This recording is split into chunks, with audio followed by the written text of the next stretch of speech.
सिंह राशि वालों के लिए आने वाला सप्ताह कैसा रहेगा, आज हम यही चर्चा करेंगे। देखिए, आप लोगों के लिए अभी भी जो है स्थिति बहुत बढ़िया है। शुक्र जो है आप लोगों के लिए सही भाव के अंदर बैठे हुए हैं, क्योंकि शुक्र जो है आप लोगों के लिए दशमेश बनते हैं। हाँ, ये बात भी है कि तृतीयेश भी बनते हैं, लेकिन दशमेश का नवम भाव में चले जाना, लग्नेश और नवमेश के साथ में युति बनाना बहुत ही ज़्यादा शुभदायी है। एक तो बड़ा परिवर्तन ये हुआ है। बाकी और भी छोटी मोटी चीज़ें हैं जिसको अपन डिस्कस करते हैं, एक एक करके चीज़ें बात करते हैं। सबसे पहले बात करते हैं आप लोगों के करियर और जॉब के लिए।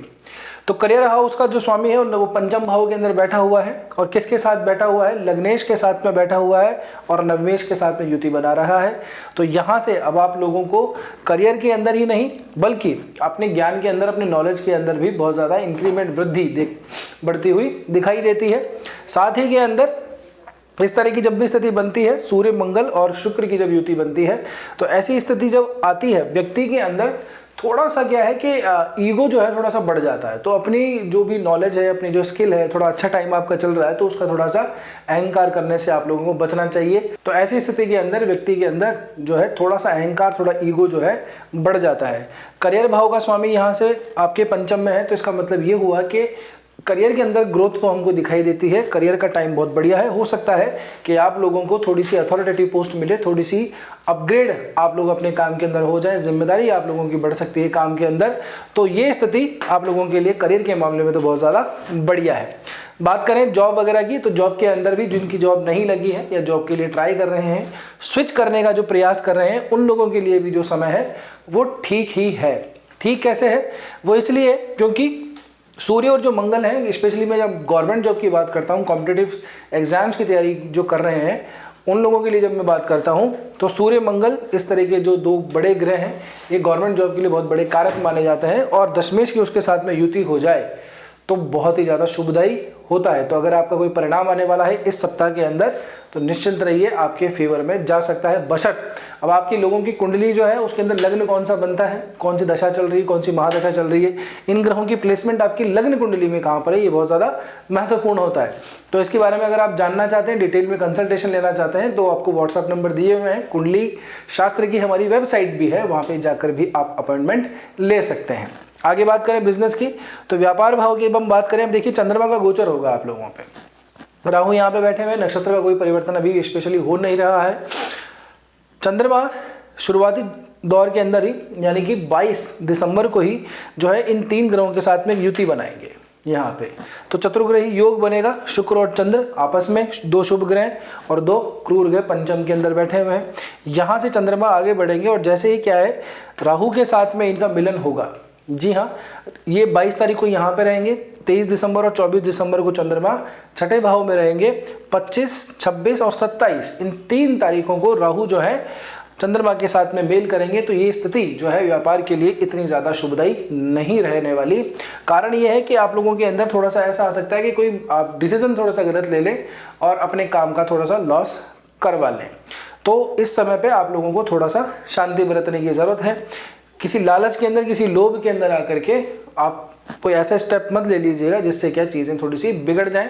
तो व्यापार के लिए ये जो मैंने समय बताया आपको 25 से लेकर के 27 तक का, ये इतना ज़्यादा ठीक नहीं रहेगा। उससे पहले की स्थिति अमूमन ठीक है, कोई ज़्यादा बड़ी बात समस्या नहीं है। जैसे स्थितियाँ चल रही थी वैसे ही स्थितियाँ रहेंगी। एक और चीज़, क्योंकि अभी सूर्य जो है उनका गोचर हो चुका था, ये हमने पहले वीडियो के अंदर डिस्कस किया हुआ है। तो आपके लग्नेश का पंचम में गोचर हुआ है, ये एक बहुत ज़्यादा शुभदायी है, खास करके उन लोगों के लिए जिनका जो है पढ़ाई से रिलेटेड कोई काम अटका हुआ पड़ा था, अगर कहीं बाहर जाना भी चाह रहे थे, तो उन लोगों के लिए भी स्थिति थोड़ी सी ठीक है। व्यापार भाव के लिए मैंने कुछ तारीख जो आपको बताई, उसका स्पेशली आप लोगों को ध्यान रखना है। थोड़ा सा कोई नुकसान जैसी चीज़ हमें यहाँ पे दिखाई देती है, कोई डिसीजन गलत ले सकते हैं, क्योंकि क्या है, बहुत ज़्यादा सोच विचार करके ओवर कैलकुलेशन वाली स्थिति यहाँ पे बन जाती है।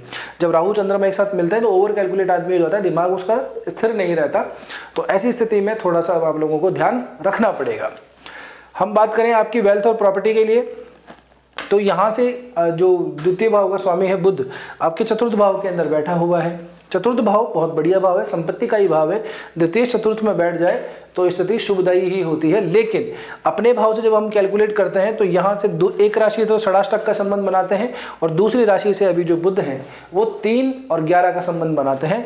तो ये जो संबंध अपने भाव से बना रहे हैं, भावन से कहो या अपनी स्वयं खुद की राशि से ग्रह कहाँ गया है, इस अगर हम नियम को लगाते हैं तो स्थिति इतनी ज़्यादा शुभदायी नहीं है।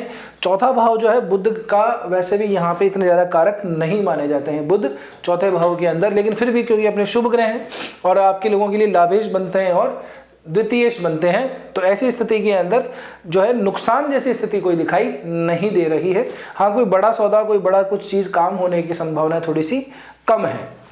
आगे बात करें आप लोगों के लिए मैरिज लाइफ और उसकी लव लाइफ की, रिलेशनशिप की, तो इसके लिए तो मैं ये कहूँगा आपको कि रिलेशनशिप वाले मामले में तो स्थिति आप लोगों के लिए बहुत ज़्यादा बढ़िया है। कारण ये है कि आपके जो स्वामी बनते हैं पंचमेश, रिलेशनशिप को हम यहाँ से देखते हैं और भी हम डिविजनल चार्ट बनाते हैं तो और भी बहुत सारी चीज़ें देखते हैं, नक्षत्र देखते हैं।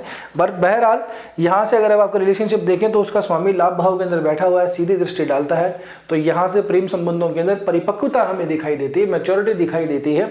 सूर्य मंगल का एक साथ यहाँ पे आ जाना, लेकिन क्या है, लड़ाई भी दिखाई देती है, ईगो क्लैशेस आ जाते हैं, है ना। मैच्योरिटी तो आ ही रही है, लेकिन साथ साथ में छोटी छोटी बातों के ऊपर बहुत जल्दी लड़ाई हो सकती है, बहुत जल्दी क्या है, चीज़ें अपने हाथ से ऐसा लगेगा कि जा रही हैं। क्योंकि ऐसे समय में क्या होता है कि व्यक्ति के अंदर जोश, ऊर्जा, उन्माद ये तो आता ही है, लेकिन साथ ही साथ में थोड़ा अहंकार भी आ जाता है।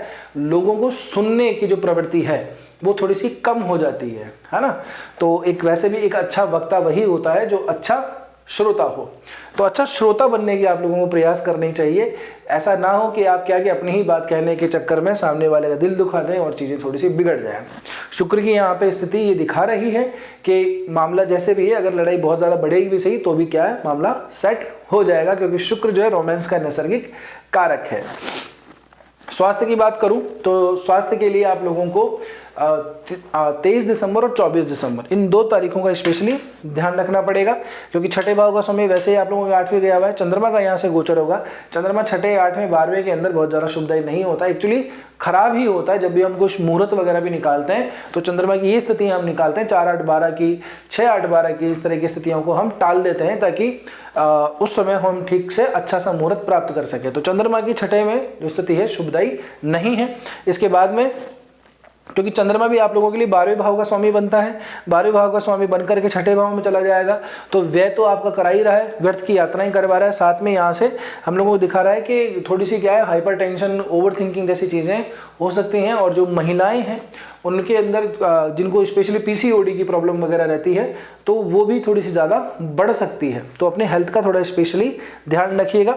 उसके बाद में जब सप्ताह का आखिरी दिन आएगा 28 दिसंबर का, तब भी शनि जो है राहु चंद्रमा के साथ में मिलेंगे 8वें भाव के अंदर। 12वें भाव का स्वामी जो है आपके 8वें भाव के अंदर आएगा, तो ये स्थिति भी जो है ठीक नहीं होती। इस समय पे आप लोगों को भी थोड़ी सावधानी बरतनी चाहिए, गाड़ी वगैरह थोड़ी सी आराम से चलानी चाहिए, वॉशरूम वगैरह के अंदर भी जाएं तो पैर वगैरह को थोड़ा सा संभाल के रखें, गीले जगह पे थोड़ा पैर फिसल भी सकता है, तो चोट चपेट वगैरह इस तरह की चीज़ें रह सकती हैं। मन कहीं नहीं लगेगा, चित्तभंग थोड़ा सा बना रहेगा। तो इस तरह की चीज़ों के अंदर कई बार ऐसा होता है कि व्यक्ति जो है सोच कुछ और रहा होता है, काम कुछ और कर रहा होता है और उसमें थोड़ी सी दुर्घटना घट जाती है। तो आप लोगों को स्पेशली अपने हेल्थ का भी थोड़ा सा ध्यान रखना चाहिए और अपने आसपास जो भी काम कर रहे हैं आप उसके अंदर थोड़ा सा कॉन्शियस होकर, कॉन्सेंट्रेट होकर के काम कीजिए, नहीं तो एक असावधानी किसी दुर्घटना को जन्म दे सकती है।